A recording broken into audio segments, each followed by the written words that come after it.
नमस्कार मित्र-मैत्रिणींनो, देवपूजेतील या चुकांमुळे घरात बरकत येत नाही, देव घरात वास करत नाही. चला तर मग व्हिडिओला सुरुवात करूया. मी पुष्कळ उपासना करतो, पण त्याचे पूर्ण फळ मला मिळत नाही, असे अनेकांना तुम्ही म्हणताना ऐकले असेल. या व्हिडिओमध्ये आम्ही याबद्दल माहिती सांगणार आहोत. आम्ही तुम्हाला सांगणार आहोत की प्रत्यक्षात काही लोक पूजेदरम्यान अनेक चुका करतात, त्यामुळे त्यांना पूजेचे फळ मिळत नाही आणि त्यांची पूजाही सफल होत नाही, अपूर्ण राहते. अशा परिस्थितीत चुकीच्या पद्धती आणि नियमांनी पूजा केल्यास त्याचे विपरीत परिणाम होऊ शकतात. घर आणि मंदिरात पूजा करण्याची योग्य पद्धत कोणती हे आज पाहूया. पण त्याआधी तुम्हालाही लक्ष्मीची कृपा हवी असेल तर हा व्हिडिओ लाईक करा आणि चॅनलला सबस्क्राईब करा आणि कॉमेंट बॉक्समध्ये जय लक्ष्मी माता जरूर लिहा.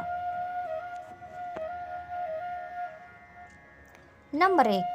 कोणत्याही देवता किंवा देवाची पूजा करण्यापूर्वी स्नान केले जाते. आंघोळ झाल्यावर शांत मनाने देवासमोरच्या आसनावर बसावे. उभे राहून कधीही पूजा करू नये आणि रिकाम्या जमिनीवर बसून पूजा करू नये. काही लोक पूजा करताना जमिनीवरच बसतात, जे पूर्णपणे चुकीचे आहे. ज्या प्रकारे तुम्ही देवाला बसायला जागा दिली आहे, तसंच तुम्ही स्वतः देखील आसनावर बसा. शास्त्रातील घोंगडी आणि रजई ही आसन पूजेसाठी शुभ मानले जाते. नंबर 2. पूजास्थान घराच्या मजल्यापासून थोडे वर असावे, कारण देव अतुलनीय आणि आपल्यापेक्षा तो सर्वश्रेष्ठ आहे. म्हणूनच तुम्ही तुमच्या स्तरावर त्याची पूजा करू नका. पूजेसाठी देवाची प्रतिष्ठापना पादुकांवर किंवा फरशीपेक्षा उंच ठिकाणी केली जाते. देवघर हे उंच ठिकाणी स्थापित करा. तसेच घराची पूजा करा. त्याशिवाय पूजा घरात देवतांचे फोटो, देवी देवतांच्या मूर्ती कधीही भिंतीजवळ ठेवू नयेत. पूजा करतेवेळी तुमचे तोंड उत्तर किंवा पूर्वेकडे असावे. घरी किंवा कोणत्याही मंदिरात पूजा पूर्ण केल्यानंतर देवाची प्रार्थना करा. तुमच्या चुकीबद्दल तुम्ही त्यांची माफी मागितली पाहिजे. याद्वारे तुम्ही कळत नकळत किंवा जाणून बुजून तुमच्याकडून झालेल्या चुकांची माफी मागा. देव चुका माफ करतो आणि आशीर्वाद देतो. नंबर 3. पूजेची खोली नेहमी घराच्या उत्तर-पूर्व कोपऱ्यापर्यंत असावी. घरात कोणत्याही एका देवतेच्या एकापेक्षा जास्त मूर्ती असू नयेत. घरातील कोणत्याही देवाची मूर्ती 9 इंच किंवा 22 सेंटीमीटरपेक्षा लहान असणे आवश्यक आहे. यापेक्षा मोठी मूर्ती घरात ठेवणे शुभ मानले जात नाही.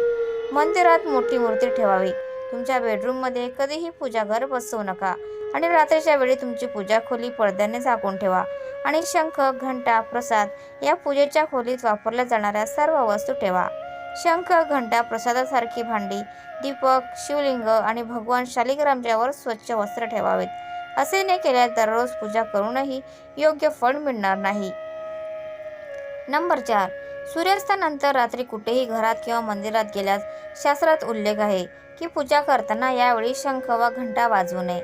असे मानले जाते की सूर्यास्तानंतर देवी देवता झोपी जातात आणि अशा स्थितीत त्यांना जागे करणे योग्य मानले जात नाही.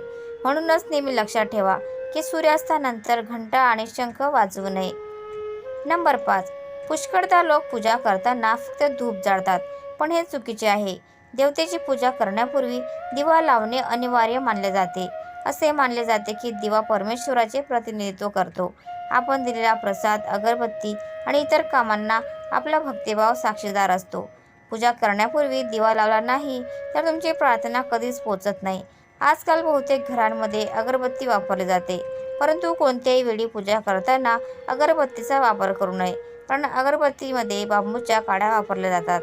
परंतु हिंदू धर्मामध्ये पूजेत बांबूचा वापर निषिद्ध मानला जातो. त्यामुळे पूजेत नेहमी दिव्याचा वापर करावा. नंबर 6. तुमच्या मंदिरात किंवा पूजागृहात कधीही नग्न मूर्ती ठेवू नका. देवांसाठी कपडे शिवणे. आजकाल देवी देवतांचे कपडेही बाजारात मिळतात. तुम्हाला हवे असल्यास तुम्ही ते बाजारातून विकत घेऊ शकता. नेहमी देवतेच्या आवडीनुसार किंवा त्यांची शुभता लक्षात ठेवून कपडे घालावेत. सूर्य, गणेश, दुर्गा, शिव आणि विष्णू यांना पंचदेव म्हणतात. त्यांची सर्व कार्यात पूजा अनिवार्यपणे केली जाते. रोज पूजा करताना या 5 देवांचे ध्यान केले पाहिजे. यामुळे देवी लक्ष्मीचा आशीर्वाद आणि समृद्धी प्राप्त होते. नंबर 7. तुम्ही कोणत्या देवतेची पूजा करत आहात हे महत्त्वाचे नाही, पण सर्वप्रथम श्री गणेशाची पूजा कोणत्याही हवनात किंवा कोणत्याही वेळी केली जाते. कोणत्याही शुभकार्याच्या सुरुवातीला श्री गणेशाला नमस्कार करावा असे म्हटले जाते. श्री गणेशाची पूजा केल्याशिवाय कोणतेही फल प्राप्त होत नाही. नंबर 8. डोके झाकल्याशिवाय पूजा करू नये. असे मानले जाते की डोके न झाकता पूजा केल्याने त्याचे पूर्ण फळ मिळत नाही. पूजेदरम्यान डोके झाकणे देवाप्रती श्रद्धा दर्शवते. उपासनेच्या वेळी डोके झाकण्याची धार्मिक प्रथा आहे. पूजेच्या वेळी डोके झाकल्याने पूजेचे पूर्ण फळ मिळते. असे केल्याने देवाबद्दलची श्रद्धा दिसून येते. पूजेच्या वेळी डोके झाकण्यामागे धार्मिक कारणाबरोबरच शास्त्रीय कारणही देण्यात आले आहे. म्हणूनच स्त्री असो किंवा पुरुष यांनी डोके झाकले पाहिजे. एका हाताने नमस्कार करू नका. नेहमी पूर्णपणे झुकून नतमस्तक होऊन दोन्ही हात जोडून नमस्कार करावा. नंबर 9. जेव्हा तुम्ही मंदिरात पूजा करण्यासाठी जाल, मंदिरात मिळणारा प्रसाद मंदिरातच खावा. त्या प्रसादाचा थोडासा भाग घरी नेण्यासाठी ठेवला तरी चालतो. ते तुमच्या देवाप्रती असलेल्या भक्तीचे प्रतीक आहे. देवळात गेल्यावर एकदा घंटा वाजवलीच पाहिजे. असे मानले जाते की घंटा वाजवल्याने तुमचा संदेश थेट देवापर्यंत पोहोचतो. घरात पूजा केल्यानंतर शंख, घंटा वाजवावे. शंख फुकून घरी पूजा केल्यावरच थेट देवापर्यंत पोहोचते आणि यामुळे घरात सकारात्मक ऊर्जा येते. नंबर 10. नेहमी लक्षात ठेवा की एका दिव्याने दुसरा दिवा लावू नये. शास्त्रानुसार जो व्यक्ती एका दिव्यावरून दुसरा दिवा लावतो तो रोगी बनतो असे मानले जाते. तर मित्रांनो, तुम्हाला आजचा व्हिडिओ कसा वाटला? आजची माहिती जर तुम्हाला आवडली तर व्हिडिओला लाईक करायला विसरू नका आणि चॅनलला सबस्क्राईब नक्की करा. धन्यवाद. Thanks for watching.